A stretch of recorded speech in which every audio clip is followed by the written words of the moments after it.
Alright, guys, so 2012's The Innkeepers by Ty West. Somebody mentioned this movie to me a little while ago and reminded me of what a great movie I thought this was when I saw it. I can't even remember if I saw it once after it came out. I think I might have just saw it that one time, but I really enjoyed it. And I said, that's definitely a movie I want to go back and rewatch, and went back, rewatched it pretty much with fresh eyes because like I said, I don't really remember this movie much. I remember the basic premise and everything, but this is a pretty split film between people that I've talked to over the years about it. There seems to be a lot of people who really enjoy this movie and love this movie, and there seems to be people who don't care for this movie at all. Luckily, I fall into the former. I absolutely love this movie. And I can absolutely see why, though, that people won't like this movie or don't like this movie.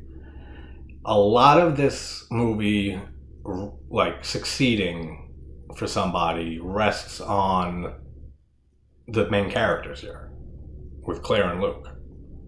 If you don't care for their characters within the first 15-20 minutes of this movie, I don't think this movie's going to work for people who haven't seen this.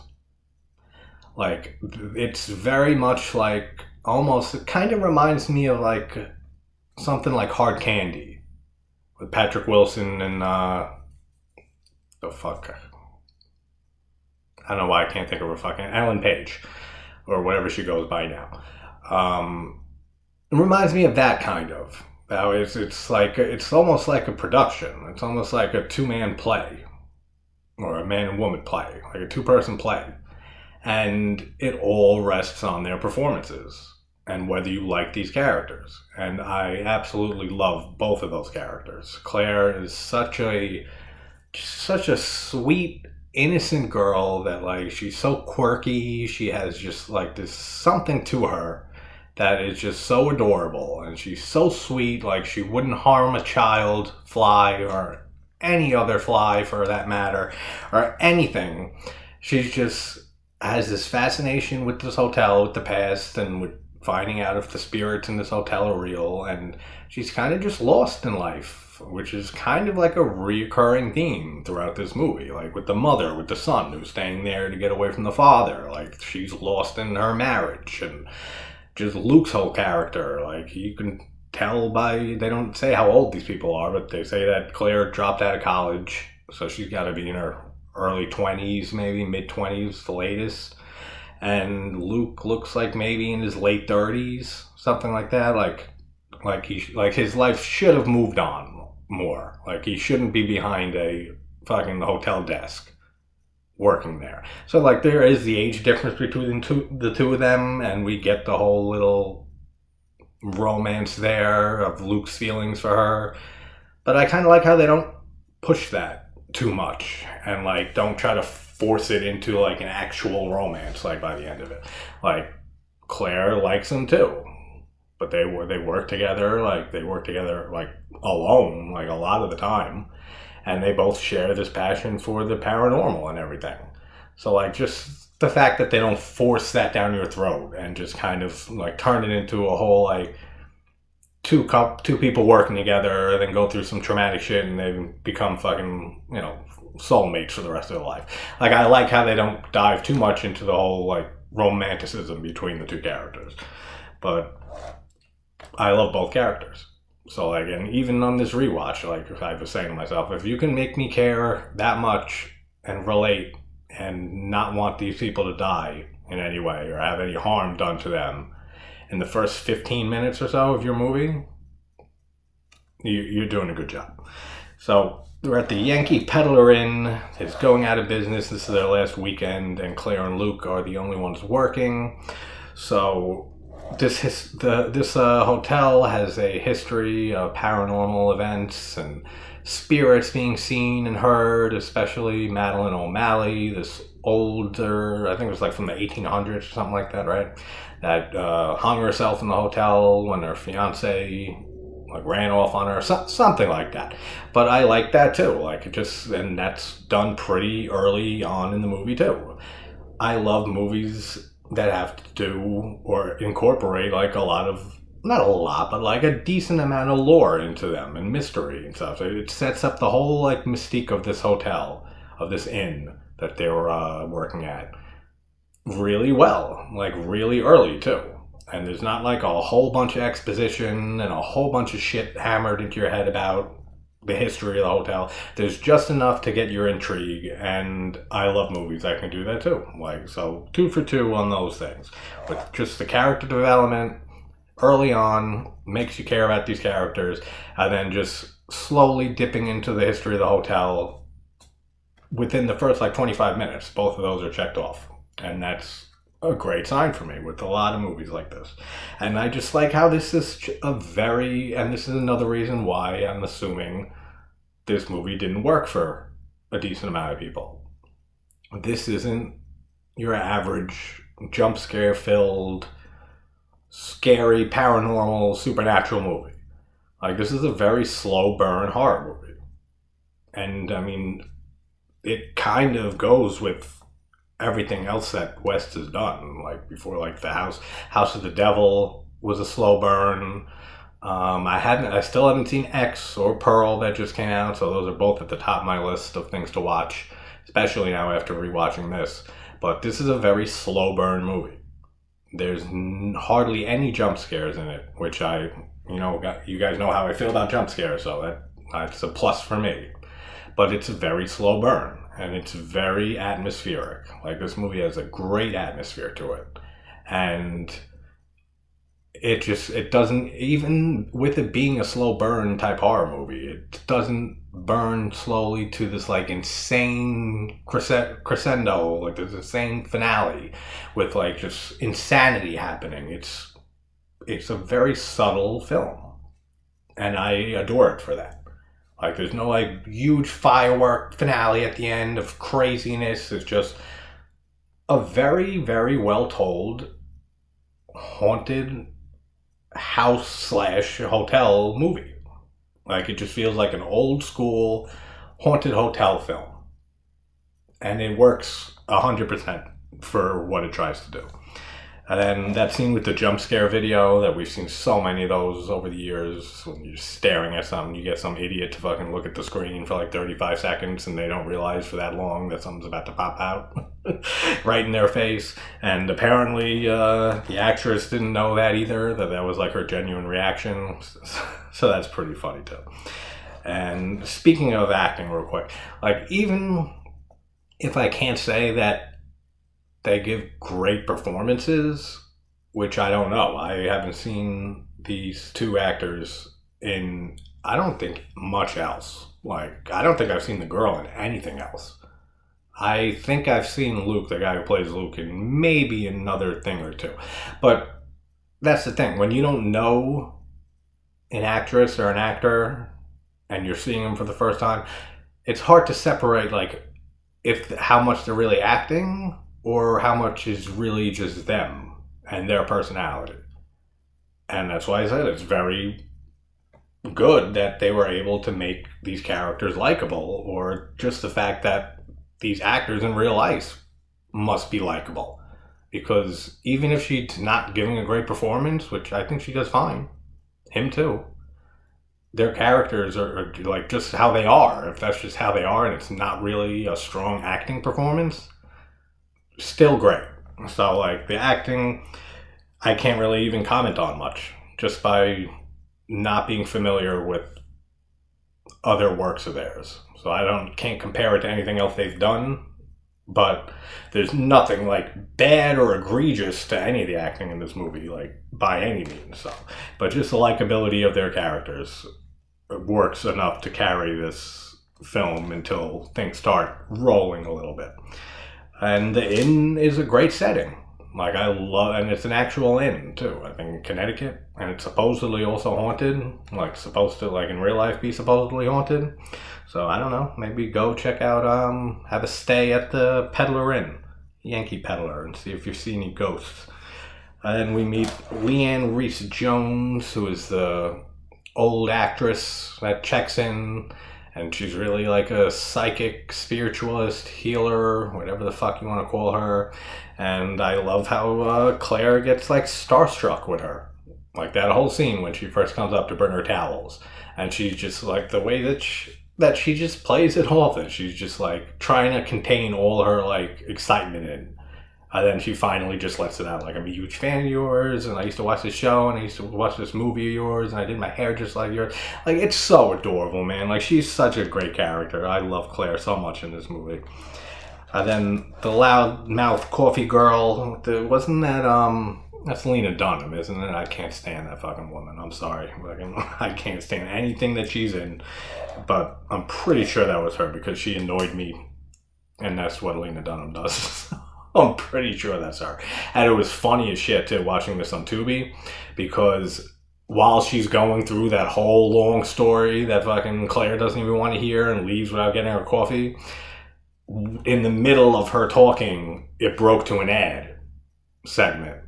So, like, the ads went on for, like, 2 minutes, and then when it came back, she was still blabbing on about the story.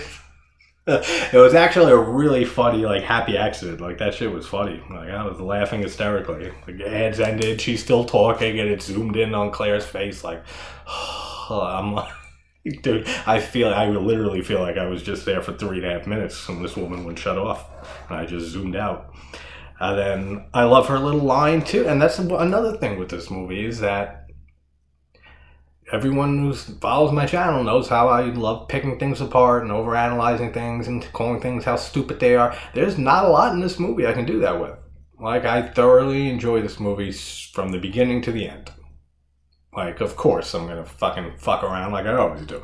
But things that I go to point out, like in the coffee shop when she went to get the coffee and they show the fucking Cyclops drink. And it says the one-eyed Cyclops. So I'm saying to myself, isn't all Cyclops one-eyed? Like, all Cyclopses should be one-eyed. That's like the whole reason it's called the Cyclops. And then she brings it up and she's like, aren't Cyclopses always one-eyed? I said, oh, thank you. Fucking like, there's like a lot of those situations. And then this, I fucking praise to death. So, you know, all the times I complain on here of people getting jump scared by people that they know and how fucking dickhead or total assholes that people are who do that to them. This is probably the best example of the way to not do that to somebody. Like when Luke comes up behind Claire and he just says to her, it's like, I don't want to scare you, but I'm right behind you. Like, that's how you got to do it. Like, I was laughing, man. I didn't remember that at all. I was like, this movie just made it right up to the top of the list. Like, for me, as examples for any time that happens in another movie when they get the shit scared out of them from somebody they know or a friend or whatever, I will point from now on right to this movie, Innkeepers. Fucking Luke, he made an effort. Come on, you can't, like, I was so happy to see that. I don't want to scare you, but I'm right behind you. That's fucking awesome. And yeah, Madeline O'Malley, yeah, she hung herself after her fiance didn't show up, and they kept her body in the cellar for 3 days. And legend says this is like Claire telling the little kid with the mother and the kid that's there, which is just hilarious. This kid getting the shit scared out of him by her just because she's bored, man. She's so bored just fucking working there all these hours and just thinking about this ghost and everything. She starts telling this little kid and tells him that the ghost of Madeline O'Malley wants to either find her old lover or take a new lover. So she's trying to fuck one of the guests by finding a new lover? Is that what you mean by that? Because in that case, like, I'd fuck a ghost. Like, if, like seriously, like, if you think about it, how many chances do you have in your life to have that opportunity? How many opportunities in your life would you have to tell that story to somebody else? I'd fuck a ghost just for the fucking story. Just for the story to be able to tell people. And like, it's like fucking a dwarf or a midget. I'd do that too. Fucking in a heartbeat. Just Just for the fucking story. If you're judging, fuck you. Fucking live your own life. I like to fucking have stories to tell when I wake up. Fucking just to say to your friends like, oh, I had these fucking oh, she was a 10. Man, I brought her back from the bar last night. It was amazing. All right. I fucked a ghost at the Yankee Peddler Inn in Connecticut. Just drop the mic and walk out. Fucking like nothing can beat that. Even the fucking midget thing or dwarf thing. Like I think Esther from fucking Orphan, and we know she's 30-something years old. Don't get crazy. Fucking she's dwarf. Fucking you have friends at the bar. Same thing. Fucking oh, you'll never believe I had twins last night, man. I got these 2 twins to come back with me. It was amazing. Oh yeah, I fucked a dwarf. You can't beat that. Come on, just having those stories. So if she wants to take a new lover, I'd fuck the ghost. Just letting you know. Just throwing more of my deep secrets and thoughts out at you guys as time goes on. And then Luke seeing Madeline, his whole story about seeing the ghost and everything, which, like I said, I don't remember a lot about this movie, but you could tell, right? You could tell he's lying. Like, right from when she asked him about it. And it's not really even a whole big lie or anything. I mean, you could see why he lied about it. And he even says, he's like, I never saw it. It's just like, you being into this paranormal stuff so much, like, made me want to be into it. Like, just because she liked it. And, like, he wanted to impress her. Like, come on. Like, everyone's done something like that before in their life. So I don't think it's, like, a huge betrayal or anything when he comes out and says that he never saw anything. Like, I don't think that's a big thing to hold against him at all. And then we have the EVP scene with Claire going around. And the use of sound in this movie is great. Like, when she has the headphones on, you hear the piano. And then she takes the headphones off real quick, and then the sound stops.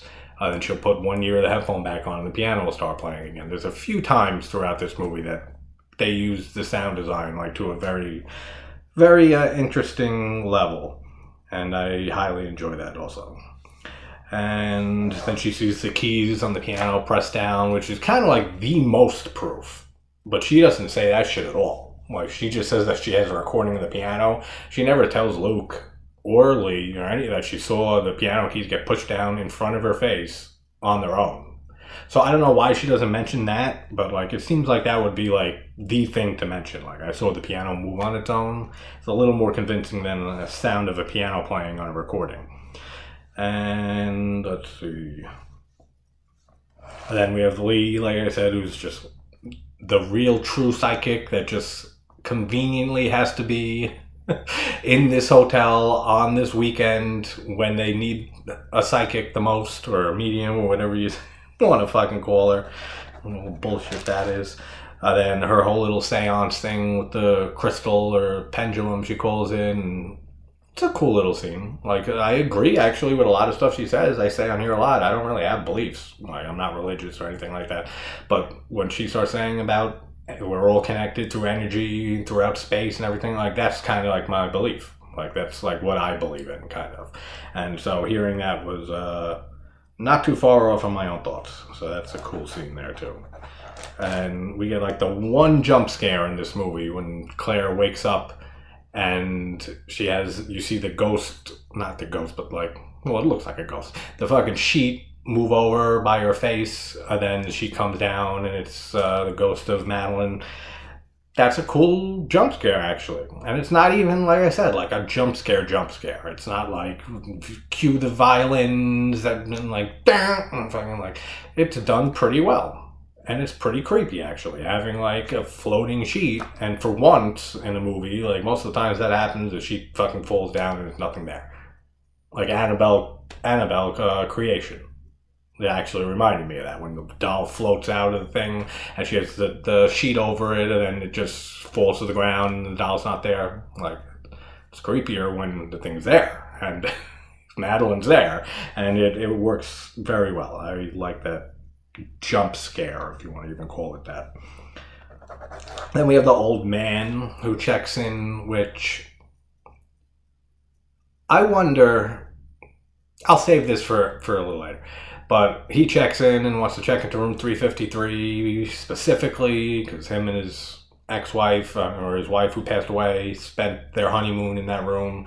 So he pretty much demands that room and leaves like a nice ass tip. And Claire's nice enough to say that if you don't mind sleeping with just a bed in the room, because they unfurnished like the whole third floor since they're closing, then we'll get you up there. So they take him up to his room and leave him for the night. And then we get the drunk scene when Luke and Claire are drinking together, and then that's when Luke comes out with his feelings and stuff and saying like, I really like you and you're one of the prettiest girls I know, next to his mom and his sister and the girl at the Dairy Queen. I love how she says like, oh, the one with the lazy eye, and he's like, laziness is very attractive to me. Like, that's awesome. Like I said, like so much of this movie is dependent on how the characters work for you and how their banter works. And it works amazingly for me. I love the two characters, like I've said. I love their dialogue, their banter between each other, just their whole dynamic works for me 100%. So, but I can see how it doesn't work for others, like I said too. So, it's definitely one of the major things that I'd say this film lingers on or hangs on to when it comes to whether somebody's going to really enjoy this movie or not care for it at all. That and like maybe the slow burn like feel to it and all that, but definitely up there with one of the things. Then we have the basement scene, which is a tense scene, man. Like when both of them are down there, and she's saying that they feel like it gets cold, and him saying it was just the wind, and her telling him no, that Madeline, it's her here with us. And then she sees that, they don't show it, right? I don't remember, but she sees Madeline behind Luke and says to him, like, she's right behind you, and she's getting closer. It's a very creepy scene. And then he freaks the fuck out, and he just gets up and books it out of that basement so fast. That would be fucking me, man. Are you serious? I would be so fucking gone out of that basement.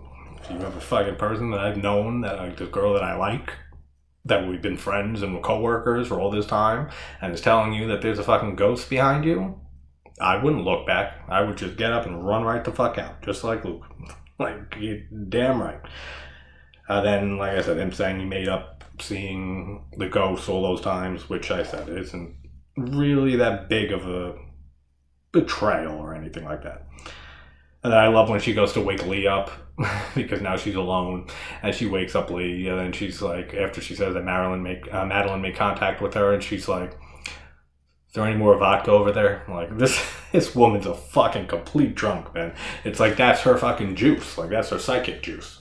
Like, it's vodka. Like, as long as she has her vodka, she can fucking perform her little seances and talk to the spirits and everything. If she doesn't have her vodka, you're fucked. So make sure you keep your hotel stocked, just in case you ever need a Lee, whatever the fuck rest of her name's help is.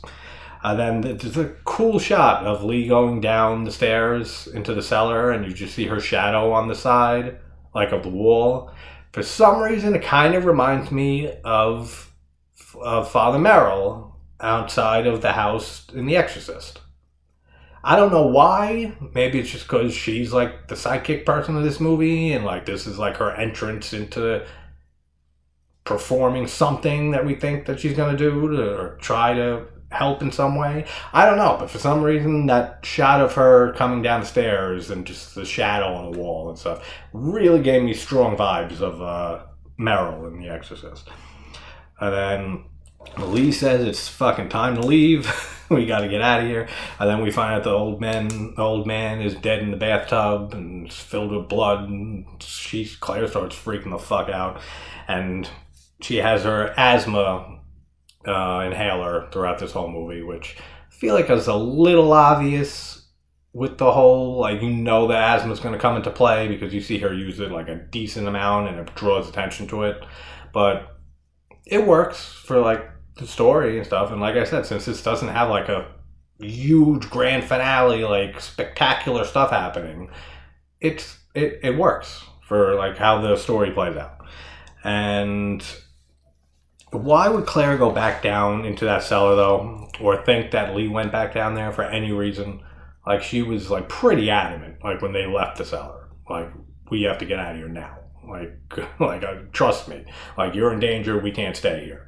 And then Luke comes and tries to calm her down, and then he goes looking for Lee. Then Claire just looks around for a bit and then calls down for Lee into the cellar. No response. Why would you go back down there?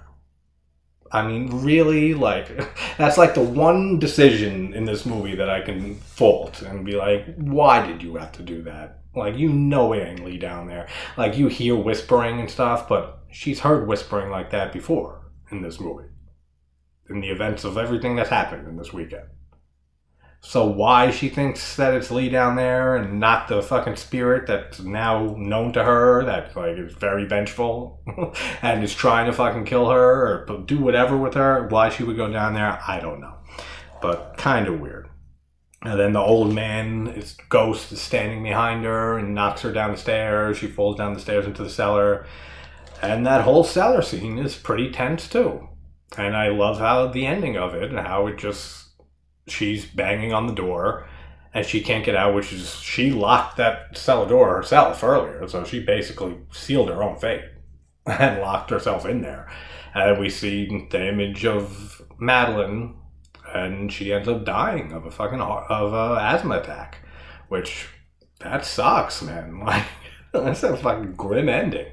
Like, for fucking such a likable character and like the main protagonist, like the female lead of your movie, doesn't survive in the end. Like, it's pretty heartbreaking. I actually really, really love Claire, so that kind of hits you a little bit. So she dies of an asthma attack, and the cops show up and stuff, and so this is where I split how I view this movie. Because the cops are talking to Luke, and Luke starts saying that he was banging on the door, and he could hear her, and... she called out his name, but he couldn't break the door down. Now, we don't hear any Luke anywhere in that whole cellar scene right near the end, right before she dies. So, was she just panicked so much that she just didn't hear it, and they just chose not to play any of his, screams or anything like that on the other side of the door? Or is this all in her head? Is all the events of this movie in Claire's head? Because when you think of it, nothing is seen by anybody in this movie except for Claire.